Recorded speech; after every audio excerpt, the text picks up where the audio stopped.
the bill of exchange. Discounting the bill of exchange is a term regarding to bill.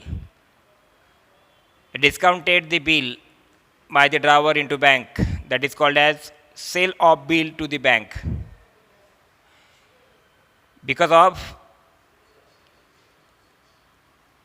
drawer want immediate cash and therefore he discounted his bill into the bank. त्याला म्हणायचं discounting bill याचा अर्थ ड्रावरला पैशांची तातडीने असलेली गरज की ज्यामुळे ड्रावर बिल स्वतःकडे न ठेवता ते बिल बँकेमध्ये जमा करतो, बँकेत डिस्काउंट करतो आणि बँकेला डिस्काउंट तो देतो, याचा अर्थ कमी पैसे स्वतःकडे घेतो आणि ज्यावेळेला ड्रावीकडनं बिलाची रक्कम येते ती बँकेमध्ये जमा होते. या सिच्युएशनला तुम्हाला म्हणायचं आहे discounted the bill of exchange. A bill is drawn for a particular term and acceptor pays the amount of bill on the due date.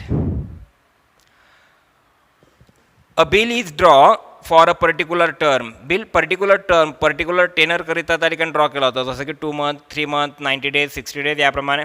A bill is drawn for a particular term and acceptor pays the amount of bill. आणि acceptor म्हणजेच कोण? ड्रावी, की ड्रावीकडनं त्या बिलाची रक्कम काय केलं ते पे केलं ते आणि acceptor pays the amount of bill on due date. आणि त्या बिलाची रक्कम ॲक्सेप्टरकडनं काय केलं जाते? ड्यू डेटला दिली जाते. म्हणजे 2 महिन्याची टर्म असेल तर 2 महिने आणि 3 दिवस यानंतर त्या ड्रावीकडनं बिलाचे पैसे ड्रावरला दिले जातात. हे आपण शिकलात. Drawer or holder can obtain payment from bank. जो ड्रावर असेल किंवा जो होल्डर आहे, होल्डर म्हणजे धारक, ड्रावर होल्डर दोन्ही सेम वर्ड आहेत. Drawer or holder can obtain payment from bank. Drawer किंवा होल्डर बँकेकडनं पेमेंट मिळवत आहेत. कशाचं? बिलाचं. Before it's due date. Due डेटपूर्वी ड्रावर बँकेकडनं पैसे मिळवत आहेत. कशाचे? बिलाची रक्कम त्या ठिकाणी मिळवत आहेत. Before due date, before it's due date by discounting the bill. Bill discount करून बिलाच्या ड्यू डेटपूर्वी पैसे मिळवण्याचं काम हे बँकेकडनं केलं जातं. कोण करतं? होल्डर और drawer. Discounting is a device to convert bill into its present value. म्हणजे डिस्काउंट या ठिकाणी discounting is a device. Discounting एक प्रकारची प्रोसेस म्हणूया. डिस्काउंटिंग एक प्रकारचं असं एक वेपन, असं एक प्रकारचं डिव्हाइस की ज्या माध्यमातून ज्या बिलाचं कन्व्हर्टेशन कॅशमध्ये व्हायला इमिजिएटली त्या ठिकाणी हेल्प मिळते आहे. Discounting is a device to convert bill into its present value. बिलाची जी प्रेझेंट व्हॅल्यू आहे त्यामध्ये या प्रकारचं बिल काय होऊ शकतं? कन्वर्ट होऊ शकतं. कशा under? Discounting bill under. A bill can be generally discounted with the bank where the drawer has an account. बँकेमध्ये जर ड्रावरचं अकाउंट असेल तर त्या ठिकाणी साधारणपणे ड्रावरचं जे बिल असेल हे काय होतं? जनरली डिस्काउंटेड केलं जातं. A bill can be generally discounted with bank where the drawer has on account. ज्या ठिकाणी ड्रावरचं अकाउंट असेल त्या ठिकाणी त्या ड्रावरचं जे बिल आहे ते काय होतं? डिस्काउंटेड होऊ शकतं, डिस्काउंट केलं जाऊ शकतं. Bank deducts certain amount of bill for the services rendered. आणि बँक यासाठी काय करते की काही या सर्व्हिस प्रोव्हाइड करण्याकरिता या डिस्काउंटिंग सर्व्हिसकडनं दिल्या कारणाने बँक काय करते? काही चार्जेस कलेक्ट करते. कोणाकडनं? Bank deduct the certain amount of bill for payment किंवा for the services rendering which is known as discounting charges. की बँकेकडनं डिस्काउंटिंग चार्जेस त्या ठिकाणी कलेक्ट केले जातात. कोणाकडनं? ड्रावरकडनं. का? तर बँक काय करते? बिल डिस्काउंटेड सर्व्हिस प्रोव्हाइड करते. कोणाला? ड्रावरला. म्हणजे ड्रावर काय करतो की ड्रावरने काय केलं? गुड सेल केलं ड्रावीला. ड्रावीने गुड्स परचेस केल्या. ड्रावरने बिल ड्रॉ केलं. ड्रावीकडे बिल सेंड केलं. ड्रावीने काय केलं? बिल ॲक्सेप्ट केलं आणि ड्रावीने परत बिल कोणाकडे सेंड केलं? ड्रावरकडे. बिल ड्रावरकडे आल्यानंतर ड्रावरला पैशांची गरज आहे. तो ड्रावर काय करतो? ते बिल बँकेला विकून टाकतो आणि त्या बिलाची रक्कम वसूल करतो. मग ती डिस्काउंटिंग याचा अर्थ काय? की जसं की मी यापूर्वी मेन्शन केलं की सपोज 20,000 रुपीचं बिल असेल, 20,000 रुपीचं बिल असेल तर बँक त्या क्रेडिटरला किंवा त्या ड्रावरला फक्त 19,000 रुपीजच पे करते आहे. 1,000 रुपीज बँक काय करते? सपोज 19,000 पे करते आहे, 19,500 पे करते आहे, सपोज 19,700. मात्र रिमेनिंग अमाऊंट बँक काय करते आहे? डिस्काउंटिंग चार्जेस म्हणून बँक त्या ड्रावरच्या अकाउंटमधनं काय करते? डिडक्ट करते आहे. हे लक्षात घ्यायचं. Discounting being and expense for drawer. आणि हा जो डिस्काउंटिंग एक प्रकारचा एक्सपेन्स समजला जातो कुणासाठी? ड्रावरसाठी. Is debited in his books of accounts. आणि हा जो डिस्काउंट आहे हा या ठिकाणी त्या ड्रायव्हरचा एक्सपेन्स समजला जातो आणि त्याच्या अकाउंटला डेबिट बॅलन्स या डिस्काउंटचा त्या ठिकाणी दिला जातो ड्रायव्हरच्या बुकमध्ये. तर ही सिच्युएशन जिला म्हणायचं discounting bill with bank by the driver.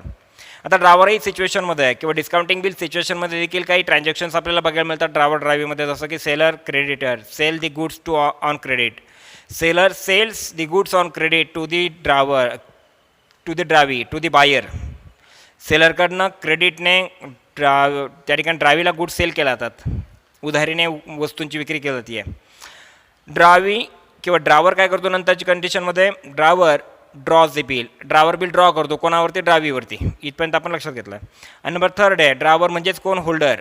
ठीक आहे, तेही म्हणता तुम्ही त्याला. पण होल्डर की ज्या होल्डरकडनं काय केलं जातं, ड्रायव्ही ॲक्सेप्ट द बिल. आणि ड्रायव्हरने जे बिल ड्रायव्हीकडे सेंड केलं, ड्रायव्हीने बिल ॲक्सेप्ट केलं आणि मग ते बिल कोणाकडे ड्रायव्ही सेंड करतो आहे, ड्रायव्हरकडे. ठीक आहे, ह्या सिच्युएशनमध्ये ड्रायव्हरला बिल मिळालं. आता ड्रायव्हर काय करतो बँकेमध्ये, बिल डिस्काउंटेड दी बिल किंवा discount the bill with her bank किंवा with his bank. Discount the bill with the bank याप्रमाणे ड्रायव्हरकडनं बिल बँकेमध्ये काय केलं जातं, डिस्काउंट केलं जातं. आणि बँकेकडनं ड्रायव्हरकडे काय केली जाते, कॅश दिली जाते किंवा ड्रायव्हर बँकेकडनं काय करतो, कॅश रिसीव्ह करतो. हेच आपल्याला या चार्ट माध्यमातून समजेल. सोबतच ड्रायव्ही देखील काय करेल, ड्रायव्हीच्या बुकमध्ये काय असेल, ड्रायव्हीच्या नंतर त्यामध्ये आपण जर लक्षात घेतलं, present the bill on due date. मग बँक काय करते, बँकेकडे जे जमा झालेलं बिल आहे ड्रायव्हरकडनं, बँक काय करते, present the bill on due date. Bank ड्रायव्हीकडे बिल प्रेझेंट करते, सादर करते आहे ड्यू डेटला. अँड रिसिव्ड कॅश, आणि बँकेला देखील त्या ड्रायव्हीकडनं कॅश रिसीव्ह होती आहे. या प्रकारची जी सर्व प्रोसेस आहे या प्रोसेसलाच तुम्हाला म्हणायचं आहे process of discounting of bill of exchange. He discounting बिलाच्या रिगार्डिंग अकाउंटिंग प्रोसेस की जी तुम्हाला या ठिकाणी समजली असेल. ठीक आहे, आता एक लक्षात घ्यायचं आहे की डिस्काउंटिंग रिगार्डिंग ज्या काय प्रोसेस आहेत त्याही संदर्भामध्ये काही अकाउंटिंग ट्रीटमेंट्स आहेत की ज्याही संदर्भामध्ये आपल्याला लक्षात घ्यायचं आहे. जसं की यामध्ये इलिस्ट्रेशन नंबर फर्स्ट या ठिकाणी प्रोव्हाइड केलं आहे, कॅल्क्युलेशन ऑफ डिस्काउंट. डिस्काउंट कसा कॅल्क्युलेट करायचं आहे की ज्यामध्ये Rahul draw the bill on Atul for ₹15,000 on 1 April 2019 payable after 4 months. Calculate the amount of discount in the following cases. या ठिकाणी डिस्काउंट तुम्हाला अलाउ केला आहे. डिस्काउंट तुम्हाला कॅल्क्युलेट करायचं, तो कशापणे कॅल्क्युलेट करायचं लक्षात घ्या. Rahul draw the bill on Atul. Rahul यांनी अतुल यांच्यावरती बिल ड्रॉ केलं आहे, किती रुपीजचं, ₹15,000 on 1 April 2019 payable after 4 months. 1 April 2019ला बिल ड्रॉ केलं आणि बिलाची जी काही टेनर आहे ती 4 monthsची आहे. Calculate the amount of discount in the following cases. तुम्हाला डिस्काउंटची अमाऊंट कॅल्क्युलेट करायची फॉलोइंग केसेसमध्ये. नंबर फर्स्ट केस त्यामध्ये आहे की the bill has been discounted at the rate 10% on 1 April 2019. 1 April 2019 मध्ये तुम्ही त्या ठिकाणी काय केलं आहे, 10% डिस्काउंट त्या ठिकाणी कॅल्क्युलेट केला आहे. मग 10% डिस्काउंट जर कॅल्क्युलेट करत असाल तर तुम्हाला सोल्युशनमध्ये काय मेन्शन केलं, यामध्ये discount at the rate 10% per annum on 1 April 2019 ह्या कॅल्क्युलेशन अंडर तुम्ही डिस्काउंट कॅल्क्युलेट करताय. तर त्यामध्ये इक्वेशन काय दिलं की discount is equal to amount of bill multiplied rate divided by 100 multiplied unexpired month divided by 12 is equal to 15,000 multiplied by 10 divided by 100 multiplied 4 divided by 12 is equal to 500. 500 जे काय असेल तो 500 असेल discount. The bill is with the bank for 4 months. आता bill 4 monthsचं असेल म्हणून त्यासाठी तुम्ही 4 monthsचा जो काही डिस्काउंट असेल ₹15,000च्या अमाऊंटवरती तो असेल 5,000 याप्रमाणे. नंबर सेकंड असेल the bill has been discounted at the rate 10% per annum on 1 June 2019. 1 June 2019 यावरती देखील डिस्काउंट काय केला जातो, कॅल्क्युलेट केला जातो 10%ने. आता यामध्ये discount is equal to amount of bill multiplied rate divided by 100 multiplied unexpired month divided by 12 याप्रमाणे इक्वेशन जर आपण यूज केलं तर त्यामध्ये इक्वेशन मध्ये काय दिसेल की 15,000 multiplied by 10 divided by 100 multiplied by 2 divided by 12 याप्रमाणे ₹250 याप्रमाणे डिस्काउंट कॅल्क्युलेट केला जातो की the bill is with the bank for 2 months only. यामध्ये 2 monthsसाठीचा जो काय डिस्काउंट असेल तो या ठिकाणी कॅल्क्युलेट करून दाखवलेला आहे. म्हणजे 1 जूनला तुम्ही या ठिकाणी बिल काय केलं, ड्रॉ केलं. मग 1 जूनला बिल ड्रॉ केलं म्हणून 2 monthsसाठी तुम्ही काय केलं, या ठिकाणी डिस्काउंट चार्ज केला.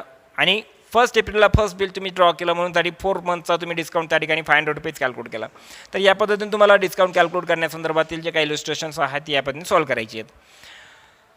डिस्काउंटिंग ऑफ बिल रिगार्डिंग जर आपण काही अकाउंटिंग ट्रीटमेंट जर अभ्यासल्या त्यामधल्या जर काही प्रोसेस किंवा सिच्युएशन जर अभ्यासल्या तर त्या माध्यमातून काय एंट्रीज पास होतात, कुठल्या कंडिशनमध्ये काय एंट्री पास होते हे आपण समजून घेणं गरजेचं आहे. Suppose accounting treatments in the books of drawer and drawee regarding to discounting of bill. यामध्ये जर आपण फर्स्ट कंडिशन जर अभ्यासली की ड्रावर डिस्काउंटेड द बिल किंवा drawer discount the bill with the bank. ड्रावरने जर बिल बँकेमध्ये डिस्काउंटेड केलं तर ड्रावरच्याच बुकमध्ये एंट्री पास होते, ड्रावीच्या बुकमध्ये एंट्री पास केली जात नाही, ही लक्षात घ्यायची गोष्ट. मग आता ड्रावरने बिल डिस्काउंटेड केलं बँकेमध्ये तर ड्रावरच्या बुकमध्ये एंट्री पास होती आहे bank account debit discount account debit to bill receivable account credit. मग आता ड्रावरच्या बुकमध्ये एंट्री काय पास होती, बँक अकाउंट डेबिट, कारण बिल ड्रावरकडने बँकेमध्ये काय केलं होतं, डिस्काउंट केलं होतं, ड्रावरच्या वतीने बिल बँकेकडे डिस्काउंट केलं होतं, म्हणून ड्रावरला त्या बँकेकडनं काय मिळते, कॅश मिळते, बँकेकडनं पैसा मिळतो, म्हणून bank account debit. Bank account debit देण्याचं कारण काय, तर बँकेकडनं कॅश रिसीव होती आहे, कॅश रिसीव होती आहे किंवा जे अकाउंट जे पैसे आहेत मिळणारे त्या बिलाचे ते बँक खात्यावरती जमा होतात, म्हणून बँक अकाउंट डेबिट, म्हणून बँक इज रिसिव्हर, म्हणून तुम्हाला बँक अकाउंटला डेबिट बॅलन्स द्यायचं आहे. Discount account debit, discount account debit indicate loss of drawer. ठीक आहे, हा ड्रावरचा काय असेल एक्सपेन्स म्हणून त्या ठिकाणी इंडिकेट केला जातो, म्हणून bank account debit discount account debit to bill receivable account credit ही सिच्युएशन असेल, ही जर्नल एंट्री पास करायची. कुठल्या सिच्युएशनमध्ये, डिस्काउंटेड बिल विथ बँक. त्याचं नॅरेशन देखील तुम्हाला मेन्शन करायचं, being drawn with acceptance discounted with bank, discounted in the bank याप्रमाणे. आणि डिस्काउंटेड बिल बँकेत जमा केलं किंवा डिस्काउंटेड बिल ड्रावरने जर केलं असेल तर ड्रावीच्या बुकमध्ये एंट्री पास होत नाही का, तर ड्रावीला ही कल्पना नाही आहे की ड्रावरने बिल ॲक्च्युअलमध्ये बँकेत जमा केलं की स्वतःकडे ठेवलं आहे, आणि म्हणून ड्रावीच्या बुकमध्ये डिस्काउंटेड बिल विथ बँक याची एंट्री पास होत नाही, ही कन्सेप्ट समजून घ्या. सेकंड नंबर ट्रीटमेंट आपण कंडिशन जर अभ्यासली, discounted bill honoured on due date. Discounted bill जर हॉनर झालं ड्यू डेटला तर ह्या सिच्युएशनमध्ये ड्रावरच्या बुकमध्ये एंट्री पास होत नाही आहे, कारण बिल ड्रावरकडे नाही आहे, कारण बिल बँकेकडे आहे. त्यामुळे ड्रावरच्या बुकमध्ये discounted bill honoured on due date ही कंडिशन असेल तर या कंडिशनला ड्रावरच्या बुकमध्ये एंट्री पास होत नाही, तर ड्रावीच्या बुकमध्ये एंट्री पास होते, मात्र बिल हॉनर्ड म्हणून एंट्री पास होते, डिस्काउंटेड बिल हॉनर्ड म्हणून एंट्री ड्रावीच्या बुकमध्ये पास होत नाही. मग ज्यावेळेला बिल हॉनर होतं ड्रावीकडनं त्यावेळेला ड्रावीच्या बुकमध्ये एंट्री पास केलं तर bills payable account debit to cash oblique bank account. त्याचं नॅरेशन तुम्ही मेन्शन करू शकता, बिंग आवर ॲक्सेप्टन्स हॉनर्ड याप्रमाणे. थर्ड नंबर सिच्युएशन असेल, डिस्काउंटेड बिल विथ किंवा discounted bill dishonoured on the due date.